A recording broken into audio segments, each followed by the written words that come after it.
Estar con ustedes, qué increíble placer estar en Proyecto 40 con este precioso auditorio que les agradecemos siempre que nos escriban. Es un proyecto interactivo, es un proyecto donde sus opiniones cuentan, donde se escucha la voz de muchas veces de los invisibles y de todos y muchos y distintos y todos mexicanos. Y el día de hoy tenemos realmente un panel de lujo, gente pensante, ocupada, preocupada por México. Y el programa de hoy es Ideas Arriesgadas para México. Habrá que definir qué significa arriesgado, porque hay muchas ideas que desde hace mucho tendremos que asumir y que probablemente no tienen riesgo alguno, pero por alguna otra razón así lo hemos considerado. Y hoy reconocemos que la palabra idea en este proyecto es un verbo. Como dicen los norteamericanos, es un llamado a la acción, un call to action. Por eso tenemos gente que no solo podríamos denominar el programa de hoy Pensar México, sino Hacer por México, y de una manera interdisciplinaria. Bienvenidos. Les voy a pedir que cada uno de ustedes, si sabe cantar o bailar o declinar, no es cierto. Y vamos a empezar con la historia. No, que cada uno de ustedes se presente, que los reconozca la ciudadanía, y después empecemos con ideas y que se vuelva un diálogo, ¿les parece? Gracias por acompañarnos, sabemos de su tiempo, de lo ocupados que están. Empezamos contigo, que te reconozcan, por favor. Sí, claro que sí. Bueno, pues yo soy Alejandra Barrales y actualmente soy presidenta de la Asamblea Legislativa. Soy militante del PRD y somos la bancada mayoritaria en la casa que hace las leyes para el Distrito Federal. Bienvenido una vez más, Alejandra. Muchas gracias. ¿Qué tal? Mi nombre es José Luis Mateos, yo soy doctor en física, me dedico a la ciencia. Dirijo el Departamento de Sistemas Complejos en el Instituto de Física en la UNAM, en la Universidad Nacional, y qué mejor sistema complejo que México. Todos los sistemas complejos, como puede ser el clima, la economía o muchos otros, la vida, tienen muchas aristas y son sistemas que todavía no podemos definir del todo, y es el gran reto para la ciencia del siglo XXI. En México, con toda su complejidad, pues podría enfocarse desde este particular punto de vista. Pues qué gusto volverte a ver en el programa. ¿Tú eres soltero, José Luis? Sí. Cuando conoces a alguien le dices, soy experto en estudios complejos, ¿qué cara te pones así? Pues levantan las cejas todos, ya lo vamos elaborando. Por fin el que me va a entender. Bienvenido, porque la vida es una complejidad. Claro. Bienvenido, de verdad. Muchas gracias. Soy Carlos Navarrete Ruiz, senador de la República, coordinador de los senadores del Partido de la Revolución Democrática y presido actualmente el Instituto Belisario Domínguez del Senado. Un mexicano que no le gustan las complejidades, a mí me gustan las cosas más simples, un mexicano preocupado por su país. Carlos, realmente quiero aprovechar el momento para felicitar al Senado y a México por estas reformas en materia de derechos humanos. Sé que qué proyecto tan trascendente, te lo había dicho en privado, lo quiero hacer público, es un gran beneficio para México, es sin duda alguna gran trabajo. Gracias por el reconocimiento a todos los grupos parlamentarios del Senado, que ayer aprobamos esta reforma tan importante en materia de derechos humanos. Importante. Bienvenida, qué gusto. Muchas gracias. Soy Cianya Mariana, soy profesora de la Universidad Iberoamericana, escribo, soy poeta, dicen en los bajos fondos, y mamá, ¿no? Que es un trabajo importante y es una idea arriesgada decir en los medios de comunicación, uno es mamá como profesión. Bienvenida, Muchas gracias. Por favor. Carlos Gorbañano Urrea, soy jefe delegacional de Coajimalpa de Morelos y represento la nueva clase de políticos jóvenes del PAN, que estamos dispuestos a continuar con la ideología y con el proyecto de acción nacional en la Ciudad de México, y cabe mencionar que Coajimalpa es la primera delegación que recupera el PAN después de haberla perdido en el 2003, y aquí estamos con mucho gusto, Andrés. Ya empieza, a ver, Alejandro, ya empieza. No, qué bueno que cada quien traiga su color, pero hoy la camiseta es Ideas Arriesgadas por México, que no son de un partido, sino que son ideas que ustedes tengan. No sé quién quiere empezar. Hay ideas arriesgadas, les puedo empezar proponiendo una, y es muy debatible y muy provocadora. Ahorita hay una película que está generando mucha polémica, es un documental en Estados Unidos, se llama Esperando a Superman. Lo que dice es que una manera, no es la panacea, no lo resuelve totalmente, pero mitigar el problema educativo, una manera es que se le diera libertad a los padres de elegir a qué escuela van los hijos. Entonces aquí te proponen que en lugar de que el Estado subsidie la educación a través de la oferta de las escuelas, de los profesores, de la SEP subsidie a la demanda del estudiante, que cada estudiante cuando nazca tenga un bono educativo, tenga recursos y decida ir de alguna u otra manera a lo que le llaman a ellos charter schools, a una escuela donde yo con el dinero que me diste voy a generar competencia. A lo mejor tú haces una escuela, cada quien hace una escuela, pero yo tengo el dinero de los contribuyentes para poder asistir a esa escuela. Según Esperando a Superman, en Estados Unidos están reguladas, no es la gente con menos recursos tiene más dinero en su bono, etcétera, etcétera. Pero esto genera competencia y genera libertad. Según esta película, este documental, esta es una idea arriesgada que ha funcionado en gran parte de Estados Unidos, pero que otra no. Esto es por citar un ejemplo, y ahorita podríamos hablar si es buena o mala. No quiero ahorita entrar a debate con los charter schools, con las escuelas de bonos, pero lo quiero decir como ejemplo. En ciencia hay muchísimos. ¿Quién quiere empezar y por qué? Vamos, José Luis. Bueno, voy a hablar, por ejemplo, desde el punto de vista de la ciencia, un país como México y en el contexto, en el concierto internacional. ¿Por qué México está donde está? Hay razones históricas, pero si queremos avanzar y salir, que es un poco la aspiración que tenemos muchos mexicanos, es que ver a México salir del subdesarrollo y que realmente sea un país en vías de desarrollo. Y esta caracterización de en vías de desarrollo la hemos oído durante décadas, pero realmente no hay una vía clara, y a lo mejor no hay una vía clara porque no sabemos a dónde queremos ir. Pero en un análisis comparativo con el resto de las naciones, un motor muy importante que permite que algunos países logren entrar al desarrollo es la ciencia y la tecnología, la innovación, la sociedad del conocimiento, todos estos temas que se manejan en un contexto internacional. En México se oye muy poco, pero yo estoy convencido. ¿Cuál sería tu propuesta como idea arriesgada? Que el gobierno, que los políticos pongan más atención en la ciencia y la tecnología y que haya un apoyo real. Y eso está conectado con la educación y con muchos otros temas, pero ciencia y tecnología yo creo que eso... Yo creo que no es arriesgada tu idea, que todos podemos estar de acuerdo, pero a ver, vamos a seguir yo en tengo una idea más arriesgada que esa. El sistema que tú mencionas no es nuevo, no solamente en Estados Unidos, también en Chile hay un sistema semejante. Así es. Se le entrega a cada padre de familia un bono mensual y él paga la escuela que quiere para su hijo como si fuera dinero en efectivo. Hay dificultades con esto. Una idea más arriesgada en México sería separar educación de sindicalismo. En México hay un problema serio en la calidad de la educación porque hemos confundido los intereses legítimos del sindicalismo con los intereses de los educandos para una buena educación.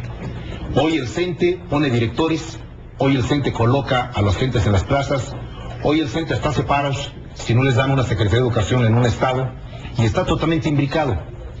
Un presidente que quisiera poner orden en la educación y además de muchas cosas más, debiera separar lo que es el interés sindical por una vía y lo que es el interés educativo por la otra. Y coincido contigo, conectividad, tecnología, computadoras en todas partes, acceso a la información. ¿Cómo se podría lograr separarlo y que coadyuvaran? ¿Alguna manera de aterrizar esta idea? Por una decisión del presidente de la República en turno. Determinar que los temas sindicales de salarios y de condiciones laborales van por una vía.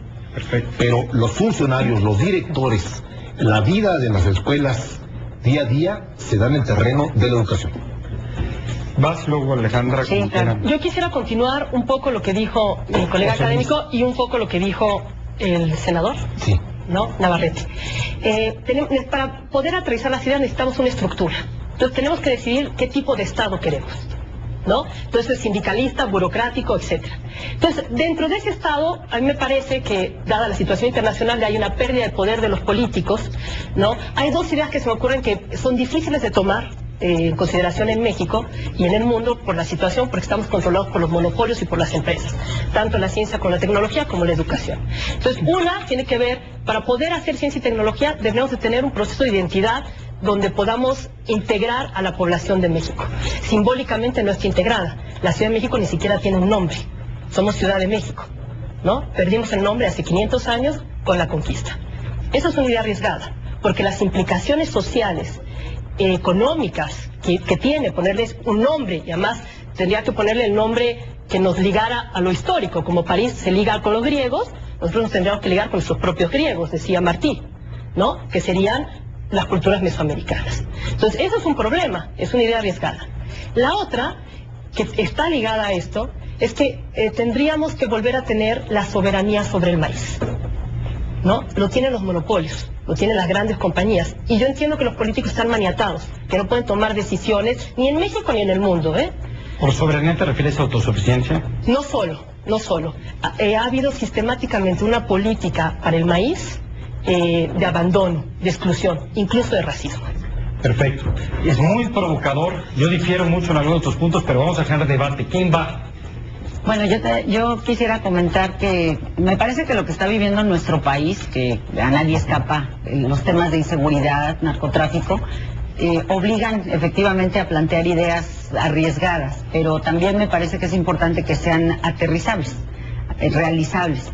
Y me parece que la mayor apuesta o la mejor apuesta para temperar los temas de inseguridad tienen que ver precisamente con educación.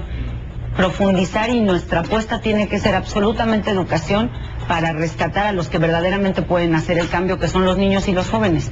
Tenemos que hacer todo lo que esté a nuestro alcance para que los jóvenes no dejen la escuela, para que los jóvenes no te contesten, oye, ¿para qué voy a la escuela? Bueno, está bien, voy a la escuela. Ya terminé la prepa, ya terminé la universidad. ¿Para qué? No hay empleo. Entonces tenemos que buscar la forma, imaginarnos alternativas, y ese es un reto, por ejemplo, aquí en la ciudad. Nosotros ni siquiera podemos incidir hoy en las ¿Qué idea escuelas. arriesgada podríamos proponer ante este problema? Bueno, yo pensaría de entrada, por ejemplo, en hacer de los centros, de las escuelas, centros comunitarios de desarrollo para los jóvenes. No puede ser que hoy nuestros niños y nuestros jóvenes, sobre todo los niños, tengan el problema de obesidad número 1 en el mundo. Tenemos que obligarlos a hacer deporte, obligado, clases de nutrición, información, que parecen arriesgadas, y se mueven muchas cosas que tienen que ver con sindicato, con los propios padres de familia, pero no podemos no hacer nada, y hoy ese problema está creciendo. Los políticos, los senadores, etcétera, ideas, qué padre es eso. Yo estoy totalmente de acuerdo. Vas. Bueno, pues creo que un poco la plática queda en torno al tema de educación, porque fue un poco la primera que tú Si quieren, así podemos empezar. Pero está bien, creo que el tema de educación, aparte, como bien decía Alejandro, es un tema fundamental, sin el cual no podemos aspirar a otros temas como son la seguridad, el desarrollo, la tecnología y demás. El tema de educación, un tema o una propuesta que creo que puede ser arriesgada pero necesaria en nuestro país, es generar un mecanismo legal mediante el cual las empresas estén obligadas a contratar a los estudiantes.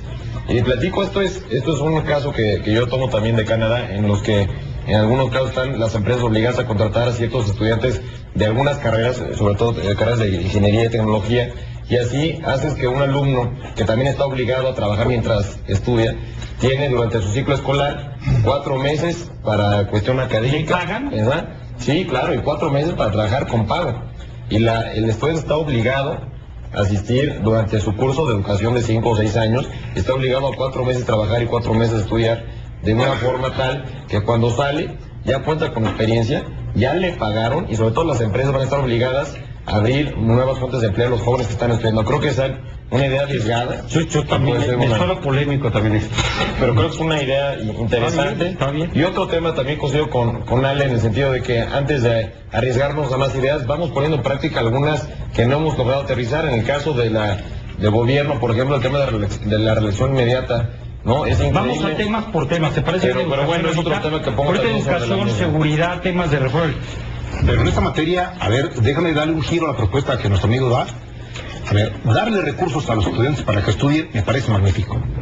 Pero podríamos hacerlo ya si diseñamos una especie de salario estudiantil desde los recursos del gobierno, para que todo el sistema de becas tan diversos que tenemos ahora lo pudiésemos convertir en una partida presupuestal anual para dar un salario a cada estudiante para que vaya a estudiar y premie su calificación. Es decir, vamos dando incentivos a los jóvenes para que vayan a las escuelas. Y esto me parece que será totalmente posible. Yo coincido un poco más con la visión del... A mí mi papel es ser abogado del diablo, ¿eh? Porque si tú obligas a los empleadores a contratar gente, van a cerrar las empresas. Es como ponerte un impuesto. Si contrato y tengo que pagar, a lo mejor no cubro ni el costo fijo ni el variable del negocio y cierro el changarro. Es un tipo como no solo tienes más alto que el del mercado, sino que además te pongo un impuesto adicional. Suena bien, Por eso me gusta más la idea del senador ya en tu política pública, porque de alguna manera, si realmente tuviéramos recursos, que también se me hace muy complicado, para poderle dar un salario a los mejores estudiantes, no a todos, a los que realmente valen la pena, que se están esforzando, y no voy a subsidiar al flojo, llamémoslo así, pero hay que quitarlo de seguridad y de agua, no vas a generarle un impuesto al empleo. Yo con lo que yo tengo un poquito de duda, pero luego lo ponemos.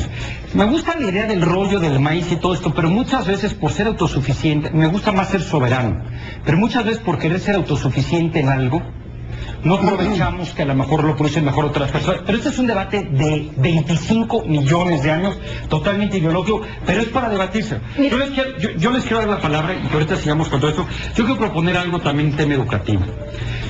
A mí me gustaría que en las escuelas, es una idea peligrosa, hubiera una revolución educativa, que en lugar de tener que memorizar, aprende, toma instrucciones, cállate y repruebas, que sea... Jóvenes, vengan a ver cómo se graba un programa de Proyecto 40, no es cierto, es que aquí acabo de ver que hay... Por favor, pasen las cámaras. ¿Qué vienen de una escuela o qué? Sí. ¿De qué escuela vienen? Universidad de Mayor de México. Bueno, un aplauso para ustedes, Esto es una clase especial. Sí, nunca me había pasado, ven cómo traen rating ustedes. Sí, ¿no? En lugar de repite, toma instrucciones, cállate, etcétera, cuestiona, piensa, empodérate, critica, analiza. En pocas palabras, a mí me gustaría que no hubiera una materia de inteligencia emocional, pero que el maestro de historia, de geografía, te diera todo con inteligencia emocional. Creo que nos falta eso en el país de una manera impresionante. Es mi propuesta. Ahora, cada quien critique la que quiera, defienda la que quiera, va sobre educación y luego vamos a otro tema. Permíteme debatir. Lo del maíz no solo es producción, tiene que ver con lo que dijo Alejandra Barrales, tiene que ver con lo que han dicho del tema de educación, mis dos compañeros de al lado, es fundamentalmente cultural. A Francia jamás se le ocurriría hacer etanol con el trigo. Jamás. Porque forma parte de su cultura. El hecho de que nosotros hayamos pensado en hacer etanol con el maíz, habla muy mal de nosotros cuando somos los que domesticamos al maíz, por primera instancia. Por segunda instancia, no podemos aterrizar ni una estructura para dar becas a los jóvenes, ni la ciencia y la tecnología, si no sabemos a dónde queremos ir. Y si no tenemos una relación y un vínculo sin complejidades con el pasado, no podemos tener un futuro. Perfecto. Está en su espacio. Quien difiera, luego vamos a otro tema, ¿te parece, Carlos? Antes de dejar esto del tema de la educación, me parece muy interesante la propuesta del senador, porque aunque hay sistemas como el CONACYT, que otorga becas a nivel de posgrado mayoritariamente, una beca, digamos, una partida, si entendí bien, para que beque estudiantes a nivel universitario, incluso toda la cadena de secundarias, preparatorias y demás, podría al mismo tiempo permitir al gobierno, si hubiera esta proyección hacia dónde queremos ir, decir a quién becamos y a quién no y en qué grado. Si queremos tener, por ejemplo, un país donde hay a lo mejor un exceso probablemente de abogados o administradores de empresas y a lo mejor hay una carencia de ingenieros. Y entonces pues se puede en forma preferencial becar o estimular la creatividad y el impulso desde esa plataforma. Y no solo eso, sino que puede uno definir ciertos temas. Por ejemplo, en temas energéticos, bueno, ¿cuántos ingenieros vamos a necesitar y en qué tipo? Pues vamos a becarlos, vamos a estimularlos. Y además una cosa que es tabú, ¿cómo hacemos que estudiantes que son muy brillantes, con bajos recursos, realmente se favorezcan con estas becas? Es decir, no nomás favorecer a los más desprotegidos, sino a un grupo de estudiantes muy brillantes que puedan, sin recursos, acceder a la educación. Vamos en el tema. Bueno, yo abundaría en esta parte que tiene que ver con la educación, y en el Distrito Federal ya nos hemos distinguido además por hacer realidad algunas ideas arriesgadas. Ya sobran una lista de temas que seguramente conoces, y en esta parte nosotros hemos planteado el primer Consejo Económico y Social de todo el país. Ahí está sentado todo el sector empresarial, todo el sector organizado, está el sector obrero, está la sociedad civil, están legisladores federales, incluso locales, algunos jefes delegacionales, está todo, podríamos ubicar que está toda la gente que incide en las decisiones de la ciudad. Y ahí tenemos el primer reto, que es precisamente lo que comentaba José Luis. Es increíble que hayan pasado tantos años y todavía no tengamos ubicada la vocación del país en general, pero de la ciudad por territorios. Sería muy importante para nosotros saber qué vocación decidimos darle a la zona sur de la ciudad, hacia dónde planteamos, por ejemplo, los polos de desarrollo económico en nuestra ciudad, dónde vamos a desarrollar el turismo. Esta ciudad tiene muchísima vocación turística y mucho potencial en ese sentido. Entonces, definir esa vocación, pero no porque lo dice una persona, no por decreto, sino porque los que saben del tema se ponen de acuerdo y en consecuencia hacemos que la gente, que nuestros jóvenes estudien y que tengan empleo en ese sentido. Hoy estamos formando abogados, pero no estamos contratando abogados, necesitamos especialistas en cuestiones de tecnología, en los sistemas de banda ancha, por ejemplo, y no son vocaciones que hoy estemos desarrollando propiamente en las escuelas. Ese también tendría que ser un tema por atender. Bueno, primero, yo no acabo de entender tu propuesta arriesgada de la inteligencia emocional, Andrés. No sé bien a qué te refieres con que los maestros deben estar obligados a enseñar con inteligencia emocional. Creo que hace falta, sin duda, pero ¿cómo proponerlo? ¿Cómo obligar a un maestro? En el sistema educativo en México. ¿Cómo lo incluimos al sistema educativo? Es lo que no acabo de entender, cómo se puede integrar. Lo que sí creo que es una gran idea arriesgada, y yo me sumo, porque es una buena forma que el senador le dio vuelta a la propuesta, es un salario estudiantil. Creo que es una buena alternativa.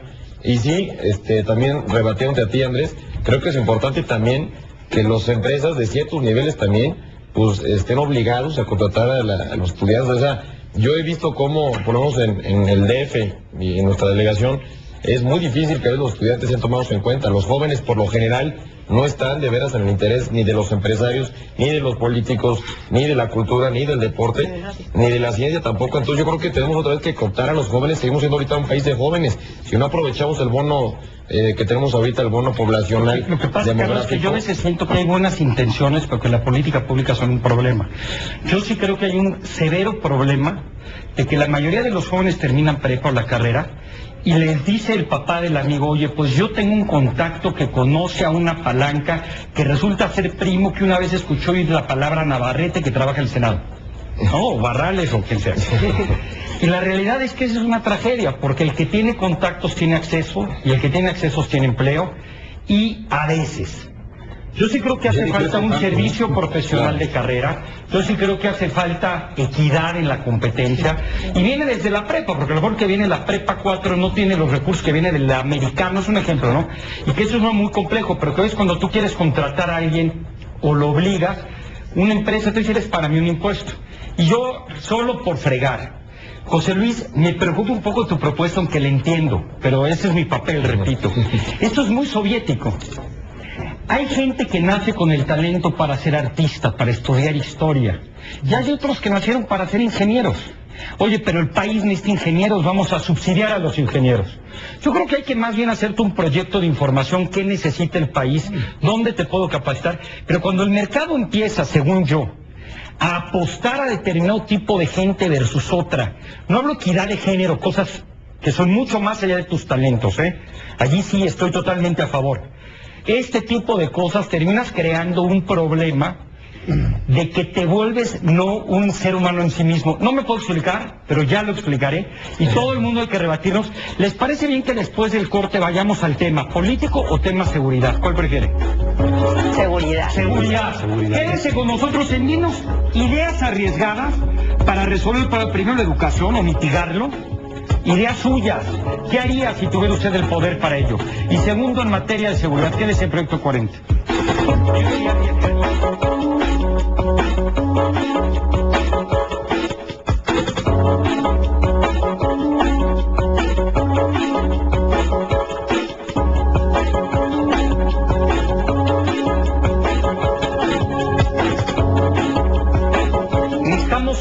Necesitamos ideas que sean viables, como decía, ideas que se pueden implementar, pero ideas que no solamente al principio funcionen, porque luego no hay nada más peligroso que una idea para bien o para mal, Estamos hablando ahora de que uno de los problemas más preocupantes después del educativo, que nos va a echar 10 programas de educación, pero vamos a hacer un collage de temas, es la seguridad. ¿Qué debemos de pensar fuera de la caja? ¿Qué debemos de pensar distinto para poder mitigar un problema tan fuerte como es la inseguridad y el miedo? Que son dos temas distintos pero correlacionados. ¿Quién quiere empezar, Bueno, yo quisiera poner al debate dos vías en mi óptica, en mi opinión. Hay dos vías en las que tenemos que combatir la inseguridad. Una obviamente es la que tratamos de hacer día con día, que es contener el delito, lo que ya está, eso hay que hacerlo. Pero la más importante tiene que ver con el origen de todas estas cuestiones, y eso pasa porque la gente no tenga necesidades que justifiquen el delito, el robo y todo este tipo de cuestiones. Generar empleo.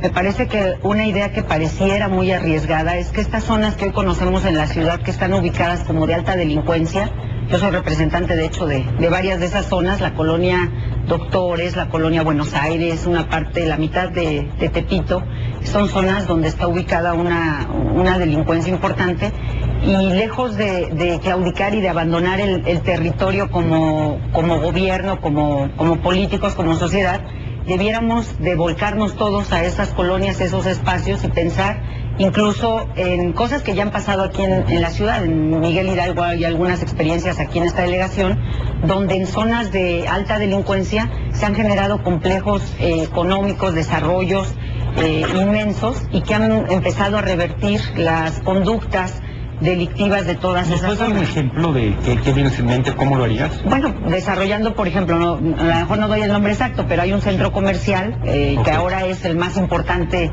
incluso de la ciudad, que está por Polanco, en una zona a finales, a la salida de Polanco, que era una zona que caminaba cada vez poco a poco, Antara pues, que caminaba para ser una zona de alta delincuencia, empezaba a juntarse la gente, narcomenudeo, etcétera, claro. Y de repente se trajeron todas esas tiendas. Si tú das la vuelta ahora por ahí, vas a encontrar edificios gigantes, vas a encontrar restaurantes, todo lo que genera o detona ese tipo de desarrollo. El caso Guggenheim, Museo Un Mundo. Quien quiera, senador. A ver, yo quiero plantear un tema. Alejandra ha planteado aquí el tema de la contención de la delincuencia cotidiana. El robo a transeúntes, el robo a vehículos, que con políticas sociales y planteamientos de ese tipo puede funcionar, está funcionando en la ciudad. Pero tenemos un problema mayor. La delincuencia más peligrosa, la más agresiva, la más violenta, la que decapita a gente, la que ensangrenta el país, es la de narcotráfico. ¿Cuál es la idea arriesgada que yo quiero colocar aquí? Me la va a ganar. Dejemos que los norteamericanos cuiden su frontera y resuelvan el tema del consumo allá. Y el Estado mexicano concéntrese en el tema de secuestros, de extorsiones, de violencia y de narcomenudeo. Cuidemos a nuestros niños en las escuelas para que no vendan droga, evitemos que crezca y combatamos el secuestro y la extorsión. Y el tema del tráfico le toca a los norteamericanos, que se toman todo, se fuman todo y se meten todo. Y nosotros no nos pueden pedir que pongamos los muertos miles para que tratemos de evitar que la droga llegue a Estados Unidos y ellos no den un dedo para bajar ese consumo. ¿Quieres decir que legalicemos el consumo, que lo despenalicemos? Eso tendrá que llegar tarde o temprano. Cuando California, en Estados Unidos, legalice el consumo de marihuana, van a cambiar los puntos de referencia. Más bien lo digo en los siguientes términos, Andrés. Que nosotros no pongamos tanto énfasis en tratar de controlar el tráfico desde el sur hasta el norte, que nos cuesta muchísima violencia, y que le dejemos a los norteamericanos que cuiden su frontera. Y nosotros cuidemos la nuestra para que no entren las armas, cada quien su problema. No, me robó la idea. Bueno, yo estaba dispuesta a decir que se legalicen las drogas. Está haciendo un paso más allá que él. ¿No? Que se legalice, o sea, es que queremos que deje de haber violencia y miedo, que deje de haber negocio, que se legalicen las drogas. Coincido contigo. ¿No? La otra es que tenemos que disminuir las grandes diferencias sociales que hay en México. ¿Cómo? Es que todos estamos de acuerdo. Yo creo que la educación es importante, pero regreso a un mismo punto. Me decía en el corte el colega, ya porque ya fue como colega, ya cuando me contradijo, ya se convierte parte de senador a colega, me decía, bueno, es que yo no estoy de acuerdo con que miremos hacia el pasado, miramos demasiado. Miramos hacia los recientes 500 años, ¿no? Donde no hay modelos, todo es importado. Queremos ser como Francia, como Inglaterra, como los Estados Unidos. Ahora los Estados Unidos están en decadencia, vamos a querer mirar como China o ser como los chinos o como los hindús, o la gente de la India. Entonces necesitamos vincularnos a formas de Estado novedosas. que nos permitan cuidar nuestro territorio, que nos permitan articular la complejidad cultural y la gran diversidad biológica y cultural que tiene México. Bueno, en eso creo que se coincide, ¿no? A ver, entremos al Que sea debate. claro, para que no pongan palabras en Ante los problemas que el país tiene, hay que ver hacia atrás para no cometer los mismos errores, pero no hay que quedarnos viendo hacia atrás. Para mí la visión principal es hacia el futuro. Pongo un ejemplo.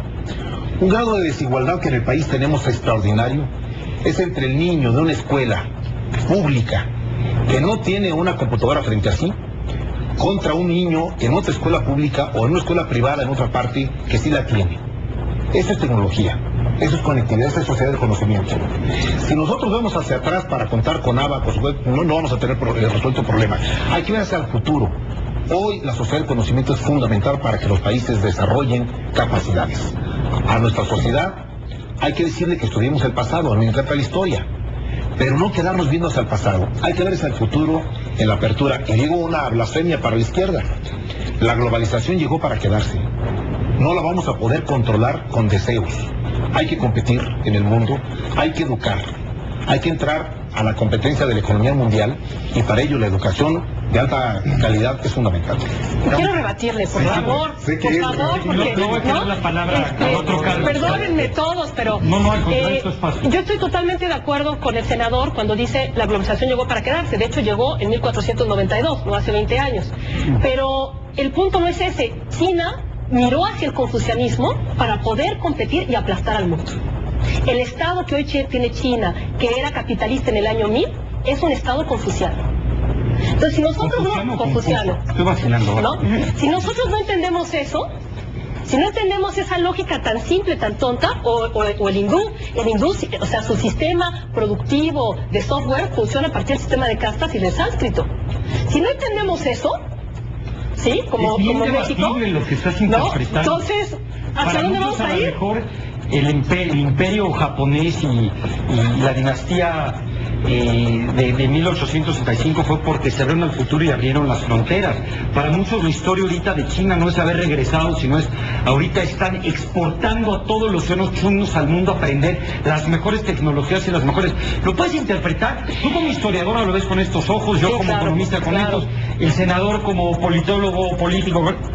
Bien debatible, pero ese es el debate básico. En primer lugar, Seguridad.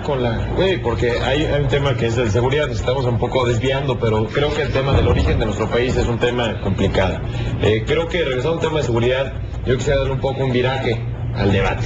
Y hace poco, en el corte comercial, Andrés, hablamos de un valor que es arriesgado ya al día de hoy, que es el matrimonio, es la familia, son los valores. Para tener más Al día seguridad de que hay hoy que casarse, se ve, ¿no? al día de hoy se ve como una idea arriesgada, pero te voy a decir una cosa, Andrés. Los índices delictivos en las zonas más marginadas tienen íntimamente vinculado una variable que es la desintegración familiar, la desintegración social, algo que se aleja de la falta de espacios de no solo familia, sino de convivencia social. Uno de los programas más arriesgados del presidente Calderón y que también el jefe de gobierno ha hecho es recuperación de espacios, no solo espacios para hacer deporte, sino para integrar a la sociedad. Entonces yo pongo una idea que al parecer hoy es arriesgada, que es fomentar el matrimonio, fomentar la unidad familiar, fomentar los valores, porque esto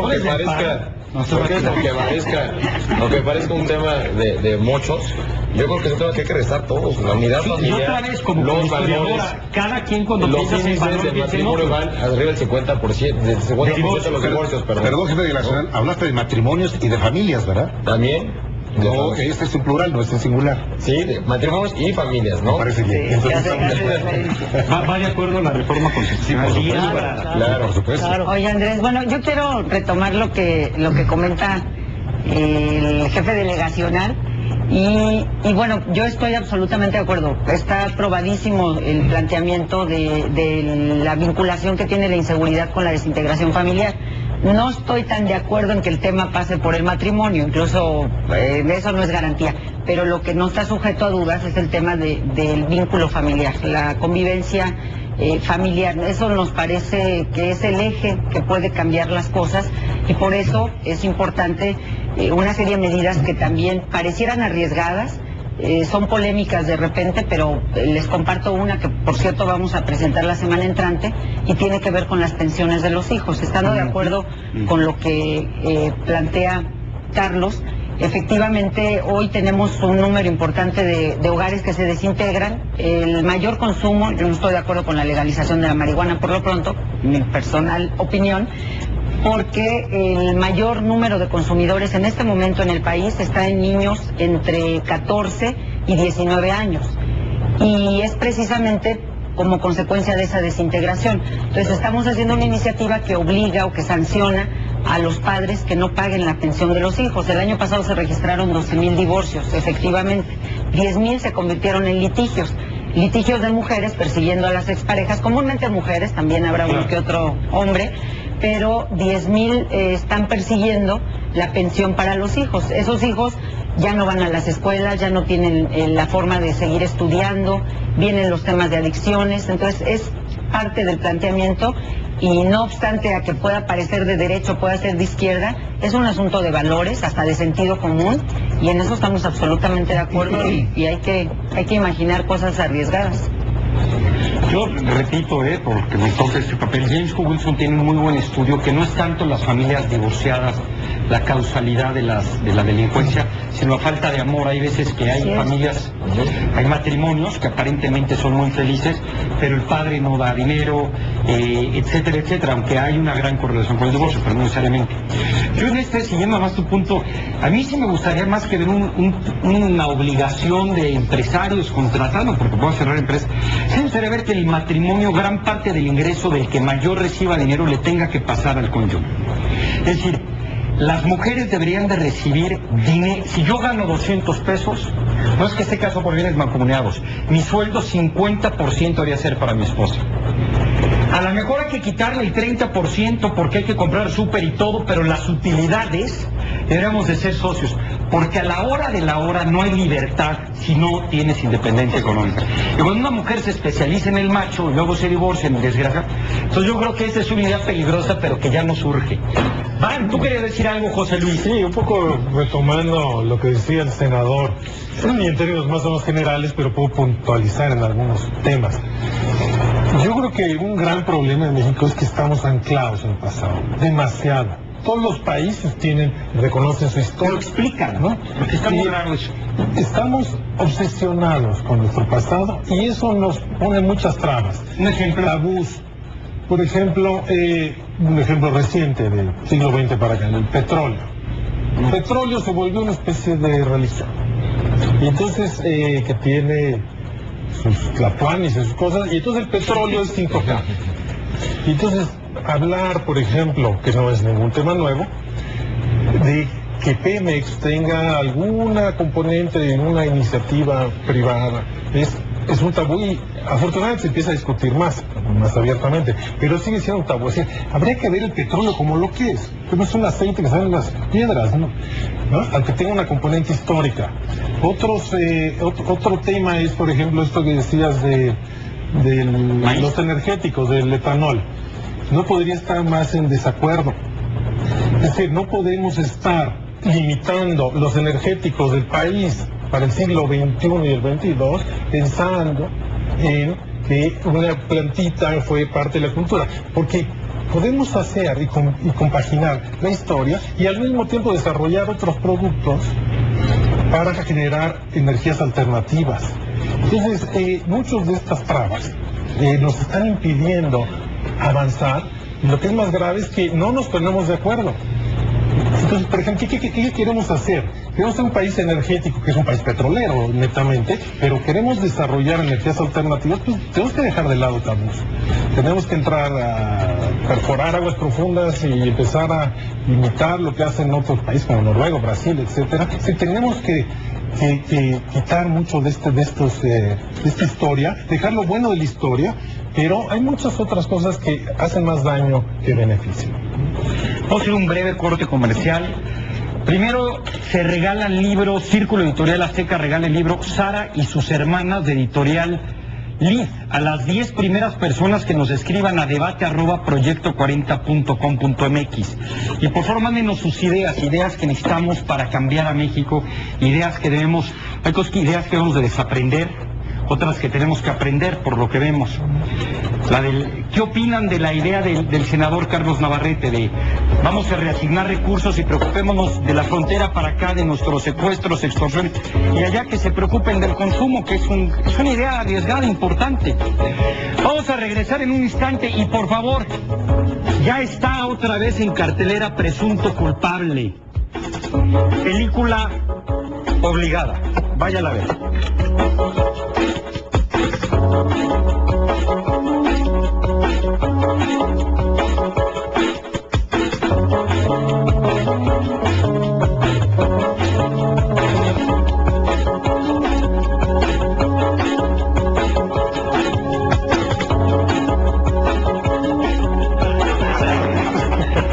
Señores, para realmente cambiar un país se requieren ideas que llamen a la acción, que se implementen. Muchas veces la gente dice que la gente pequeña se pasa hablando de otras personas, la gente mediana o mediocre se pasa hablando de los temas, pero que la gente que se preocupa está hablando de las ideas y viendo cómo implementarlas. Y nos preocupan ideas para cambiar a México. Y un tema sustantivo que genera una cascada, así como decía Alejandro, si generas empleo igual y mitigas el problema de la delincuencia y a la vez y incorporas la educación y se vuelve lo sistémico, etcétera. Tiene que ver con el poder, lo que hay detrás de todo esto, las reglas del juego. Con base en cómo pongas, definas derechos de propiedad, competencias, reglas del juego, incentivos, igual y se hace una cascada que pueda mejorar México. Tú hablaste de la reelección, ¿quieres defender tu punto? Entramos, pues yo creo que una forma de devolver poder a la ciudadanía es precisamente con la reelección. Presidente. Todo, de presidente, gobernadores, legisladores. ¿Limitada o indefinida? Pues, está a discutir. Mi idea es que sea un periodo definido, ¿no? 2 o 3 periodos máximo, ¿no? Castigues al malo y premies al bueno. Absolutamente, porque es una forma precisamente de devolver el poder a los ciudadanos, que castiguen o premien a quienes han hecho bien su trabajo y que verdaderamente los ciudadanos tengan ese poder, porque hoy hay que reconocerlo, quienes tienen el poder son los partidos políticos y no los ciudadanos. Es una idea arriesgada, pero que no hemos logrado como país ponernos de acuerdo para... Si cada quien diga el suyo, luego discutimos lo que se está diciendo. Vas, por favor. Híjole, yo no estoy preparada, estaba pensando en lo de la reelección. No. Parto de un hecho que yo debo reconocer. Aquí hay 3 políticos en este panel. Estoy muy consciente de que el político y los políticos y los partidos gozamos de muy mala fama frente a la opinión pública. La gente repele lo que es la política. ¿Senador?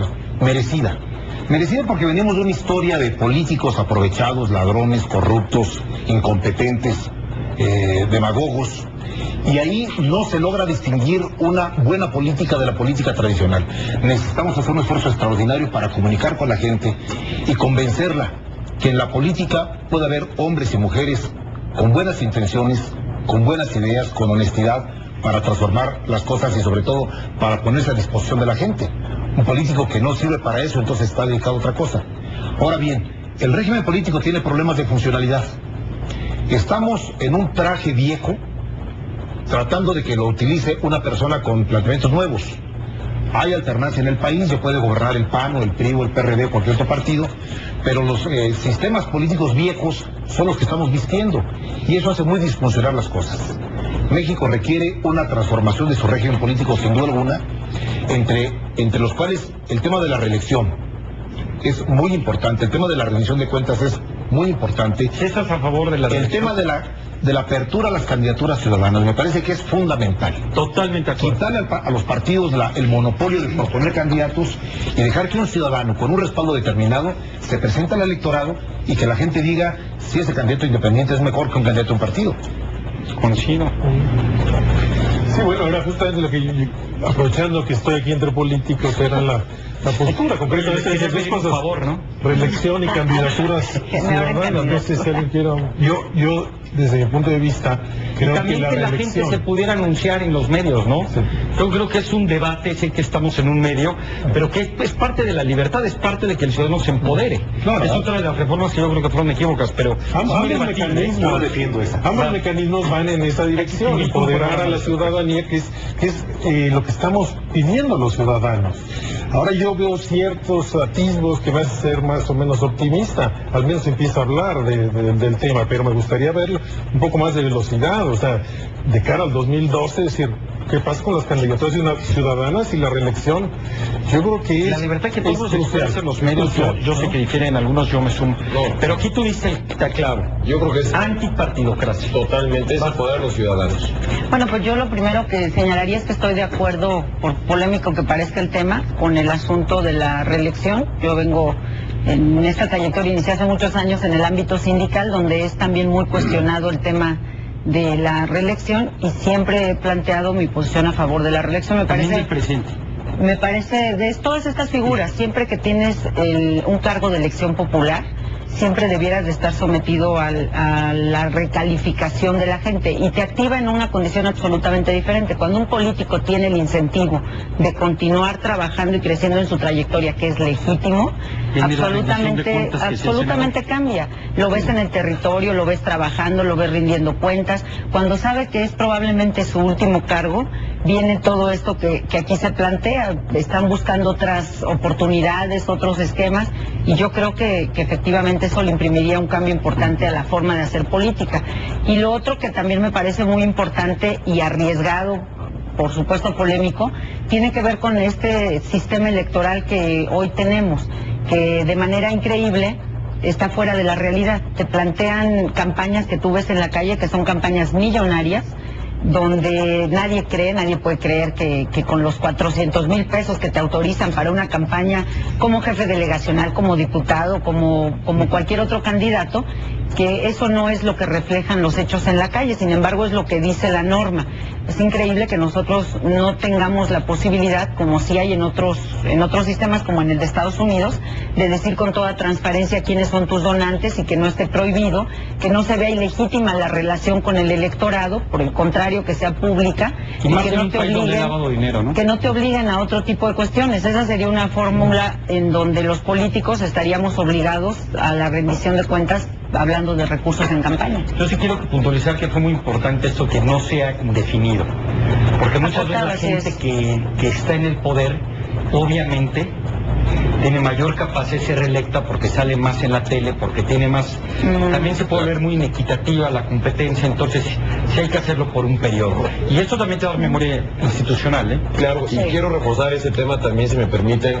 Creo que algo que decía José Luis es muy valioso. Los ciudadanos comunes que no forman parte de un partido, que no tienen ni siquiera un interés político, creo que es importante que vayan asumiendo posiciones de poder para tomar decisiones desde el ámbito público. ¿Y a qué me refiero? En otros países, también como Canadá, Estados Unidos, Europa, hay varias figuras de ciudadanos que asumen cierto poder y toman decisiones públicas. Por ejemplo, los mayors de Canadá, los alcaldes tienen, pero tienen una gerencia, digamos, de ciudadanos que son técnicos, son ingenieros, son científicos, son personas que tienen visión de largo plazo, proyectos de tecnología, de infraestructura urbana, de agua, de recolección de residuos, etcétera, etcétera.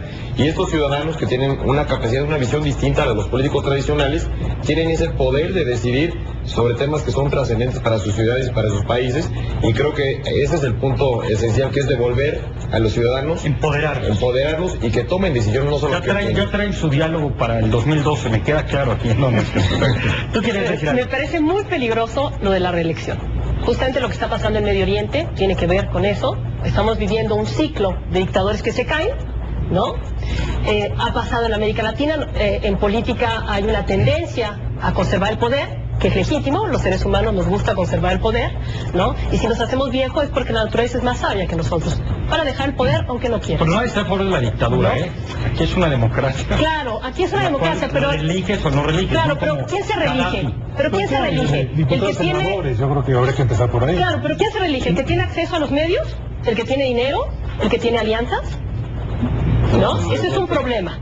El otro problema de logística de las candidaturas ciudadanas es que para que un candidato ciudadano pueda acceder a esa plataforma, también se va a tener que ligar a los medios, ¿no? Y entonces va a tener que tener dinero. Tiene el derecho, no, Claro, no debe tener, pero que tener entonces, dinero, debe tener el derecho. la única- Ser parte de un partido político. La única fórmula es que se creen de nuevo gremios de ingenieros, ¿no? Con una personalidad que los represente, entonces vayan y peleen por ideas, gremios de médicos, y entonces vayan por la ciudad de la salud, gremios, ¿no? Qué bueno, ¿no? Que sería fantástico, y entonces tener candidatos ciudadanos, porque sí creo que los partidos políticos como tales están rebasados. A ver, otra vez, es la visión de pasado y de futuro, los gremios se Son dieron en el medievales. siglo XIX. No, Sí, son medievales. medievales, de hecho. A ver, que escuchen, se va. Y yo no creo que sea la salida, ¿eh? Me parece que la sociedad moderna tiene otra característica. A ver, ni la reelección ni la no reelección son panaceas. Correcto. En el terreno democrático. Estoy de acuerdo. Las dos cosas tienen cosas positivas y negativas sin duda alguna. ¿Cuál es la clave para mí? La participación de los ciudadanos en la toma de decisiones. Lo sintetizaré la siguiente frase. La política es un asunto muy importante para emparejar las manos de los políticos. La gente tiene que tomar los Creo que era manos para Churchill, ¿no? tomar decisiones. Sí. Y me parece que una reelección acotada, no ininterrumpido, porque entonces envejecen en los cargos No, quienes pueden ser veamos ciudadanos, Venezuela. acotada, Porfirio Díaz. que permita que quien es o dos legislador, periodos. quien es presidente municipal, quien tiene un cargo, haga lo mejor de sí, y cuando ya no pueda hacerlo, la gente lo quite y ponga al relevo. Pero que haya posibilidad que quien diga, yo hice bien las cosas, tengo derecho a poder presentarme ante los electores y que ellos me califiquen. La palabra competencia aquí es clave, porque si no es una dictadura disfrazada de democracia. Yo tengo una propuesta también peligrosa. Algo que vemos y que hay coincidencia en todo esto tiene que ver con incentivos. Si la reelección tiene el pro y el contra, si no, pues son incentivos que la política no sabe manejar. A mí me gustaría que el presidente de la República en sus informes de gobierno y cada uno de los puestos claves tuvieran simplemente que atenerse a determinados indicadores. Yo no quiero oír cuántas patrullas se compraron, cuántos jueces se rescataron, no. Yo quiero resultados, cuántos secuestros me bajaron de tal fecha a tal fecha. Claro que hay cosas que no dependen de mí, si ahorita hay un terremoto, un tsunami, etcétera. Hay cosas que el output, el producto, no se puede sumar al resultado. Pero a mí sí me gustaría vivir en un país de resultados donde la rendición de cuentas tuviera que ver con eso. ¿Cuánto bajó el grado de determinadas enfermedades? ¿Cuánto bajó el número de secuestros? ¿Cuánto bajó el número no solo del alfabetismo, sino en qué grado estamos en las pruebas internacionales educativas? No hable de 1000 indicadores y de hacer esto complicado. Cada dependencia vamos a empezar con los 10 indicadores principales de salud. Los 10. ¿no? Cuantificar es importante. Hay cosas que sí dependen de mí, otras que no, y vamos a ponerlas A y las B. Porque hay otras que dependen de muchas otras cosas, ¿no? Pero y yo ya votaría por un gobierno por resultados y un presidente que no me eche choro y que me dé resultados. No funcionaste. No te reelijo, compadre. Pero no solo no reelegir, también algo judicial, o sea, no serviste y no Bueno, lo diste si no cuenta. hicieron un delito tampoco, pero lo que sí te puedo compartir es esto. Para que yo te exija resultados viene la segunda parte. A mí ya dame más flexibilidad, viene el tema sindical. Hoy te hacen secretario de salud, ¿no? Que se oye por ahí que hay cambios. Y te comprometes a 10 resultados, pero espérate, no puedes cambiar un jefe de departamento porque no puedes comprar una computadora, necesitas 25 lápices, no puedes tener asesores, no sabes que el sindicato aquí no se... ¿Cómo da resultados en recursos financieros, materiales, humanos, de todo tipo? Estoy atado. No, mira, tú no te pases de ese presupuesto. No puedes pasar. Ríndeme cuenta, sé transparente, pero tienes flexibilidad y apostamos que a lo mejor tú quieres 3 computadoras en lugar de 5 jefes de departamento o viceversa. Pero que tengas libertad, yo creo que esa es la revolución que urge en México. A ver, Andrés, déjame ejemplificar el tema que estás colocando aquí. Y aquí el jefe delegacional, Alejandra, que ha estado en el Ejecutivo, sabe esto. El principio en la administración pública mexicana es un principio viejo y acartonado, De desconfianza. que consiste en premiar a quien no se mueve, a quien acata la norma, a quien hace las cosas conforme al manualito, y no en premiar a quien da resultados. ¿Cuántos funcionarios no se quedan parados porque no autorizan proyectos, no autorizan presupuestos, no quieren tomar decisiones porque la norma dice que tiene que recoger 14 firmas y si no, le fincan responsabilidades? Me parece que la administración pública tiene que modificarse y evaluar resultados como los que tú estás mencionando. Yo te pongo un ejemplo. Yo siempre digo aquí en la Ciudad de México que hoy la Ciudad de México es mejor que hace 14 años. Tema a tema. No digo que estemos en un paraíso terrenal, pero hoy, tema, en el agua, en el combate a la corrupción, en la infraestructura, en el transporte, en los niveles de contaminación, comparado con 1997 estamos mejor. Allá hay resultados, nos faltan muchas cosas. Pero ¿qué tal si podríamos estar aún mejor? La pregunta es, ¿qué tal si mejor pones también niveles de referencia internacionales? ¿Cuál estaba el DF en respecto al mundo hace 16 años y cómo está ahorita en agua, en seguridad, etcétera? Porque compararte contra ti mismo a lo mejor aumentaste, pero 10%, 20% ¿qué me dice? Yo creo que hay que juntarlos, Una mezcla de los dos factores. Internacional y el alto de escuela. La palabra desconfianza es fundamental, por favor. Bueno, quiero abundar en el planteamiento que tú haces referente a los indicadores y estando además de acuerdo con todo lo que aquí se acaba de comentar.